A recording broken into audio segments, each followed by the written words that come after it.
역사라는 게 맨눈으로 볼 수 없으니 내가 책을 쓰는데 그 이해하는 사람이 많을 것 같지도 않으니 깊은 산속에다 감춰두다가 우리가 1100세 후에 이거를 진정으로 이해하는 사람한테 익히도록 해라. 그래서 그 감출자자 장선. 그 다음에 처음에 나온 책은 분서요. 태울 분자 분서입니다. 내가 이 책을 쓰는데 이 책에는 요새 지식인이라는 놈들의 고지를 전부 후벼팠기 때문에 그놈들이 날 죽이려고 그래. 그러니까 읽고 나서 태워버려. 그래서 분서입니다. 네. 그 나중에 그냥 탄핵을 받으면서 막 태워버렸어요. 태워도 사람들이 재미가 있으니까 자꾸 출판을 했거든요. 그러니까 이제 그래서 뭐라고 그러냐면 분서라고 해도 태워지지도 않았고 장서라고 해도 감춰지지도 않았다. 이제 그런 표현들을 하고 있습니다. 그럼 어쨌든 거기서 이제 그 정도 하고 그러면 어떻게 우리의 사상적인 영향을 주느냐? 그러면 1602년에 죽고 우리가 이순신 장군이 1598년에 정사하고 그리고 여기서 우리나라에 가장 이타고의 영향을 많이 받았다고 하는 인물은 허균입니다. 허균은 이타고와 34년을 같이 살았습니다. 허균이 1618년에 죽었고 이타고는 1602년에 죽었습니다. 그런데 놀랍게도 두 사람은 다 제명해 죽지 않았죠. 거기서 세 위대한 인물을 이순신, 이타고, 그 다음에 허균 다 자기 명에 못 죽었어요. 그냥 이타고는 붓으로 싸우다 죽었고 이순신 장군은 칼로 싸우다 죽었고 허균은 사회 계층과 싸우다가 결국은 처형 당했습니다.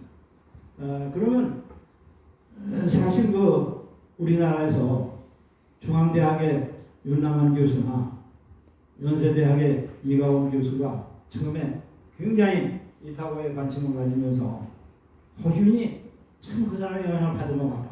그래서 열심히 탐구해요. 근데 못 찾았습니다. 그 근거 찾을 수가 없어요.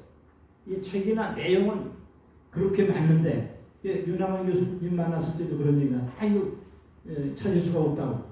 그게 이가원 선생은 아주 이거는 뭐 그 이타고를 가르쳐서 중국에서 어떤 사람이 그 명대 사상사 하는 사람이 쓴 책에 이제 유교 반도 이타고라고 하는 책을 썼거든요.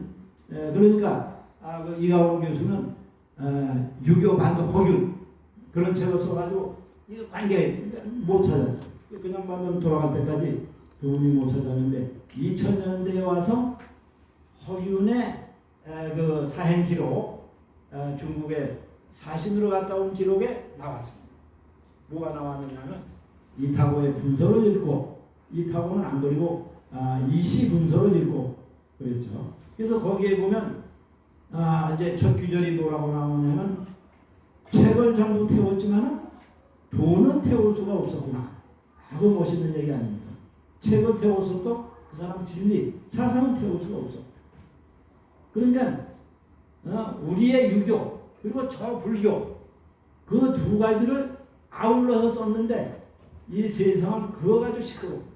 그래 유교가 이게 그 불교 그 조선에서 왜 통합니까? 그런데 허균이 이타고처럼 그 불교에 너무나 들고 그러니까 아주 묘한 거예요. 그리고 허균의 생활에 보면 그 지금 이름이 잘 기억이 안 나는데 기생, 자기 무슨 누가 경조사 있을 때인데 그냥 기생집에 다녔다든지 그래가지고 기생이 죽었을 때 거기 가서 시를 쓴 것도 있고 그렇거든요. 그래서 뭐 설도를 뭐 애도 한다고. 근데 설도라는 게 당나라 시대 유명한 기녀 시인인데 아마 그 노래 뭐 하여튼 그 사인당 했다고 그래가지고 시 나오는 게 우리가 유행가로도 불려주고 그랬다는 게 기억이 나요.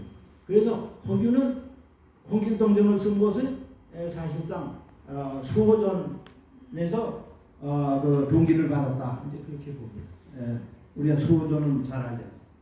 근데 사실은 수호전과 삼국지가 이타고하고 굉장히 관계가 있습니다. 왜냐하면 이 사람이 역사보다도 그 문화, 사상가이기 때문에 우리나라에서도 그래요. 철학하는 사람 사람들하고 철학과에서 많이 연구를 하고 중국 문학에서 하지만은 역사에서는 이타오 연구한 사람이 별로 없습니다. 그 상당히 재밌는 얘기예요. 저기 철학이나 그런 데서 학위도 나오고 그렇지만은 문학에서는 특히 다 더 시간이 걸리면 됐어요. 뭐 아직 50분은 안 된 것 같아요. 그래서 그런 거 하여튼 뭐 빠른 시간 내에 이제 끝을 내. 그래서 어쨌든 허균이요. 자, 그 다음에 그 허균과 동시에 우리나라 천주교를 받아들이고 지범유서를 쓴 이수광이 이제 이타고식의 그 동심설에 입각한 그 문장을 굉장히 대단히 대중적으로 쓰라 하는 그런 공안파의 성령설을 받아들였다. 이제 이렇게 보는 거죠. 그럼 그 다음에 가면 조금 시간을 뒤로 해서 가서는 연암박지원. 이제 보면 우리가 양반전이라든지 허생전이라든지 광문자전이라든지 그런 거 상당히 아주 독설적이고 이제 그렇지 않습니다. 비판적이고. 그래서 양반전 보면 양반을 없애는 방법은 양반을 많이 만들어내면 양반이 없어집니다. 바로 멋있는 얘기. 허생전에서 불련대장 이완과 그 대담하는 거 보세요. 뭐죠? 그 중국 그 당시 북벌 이완 보고 그런 거 아니에요.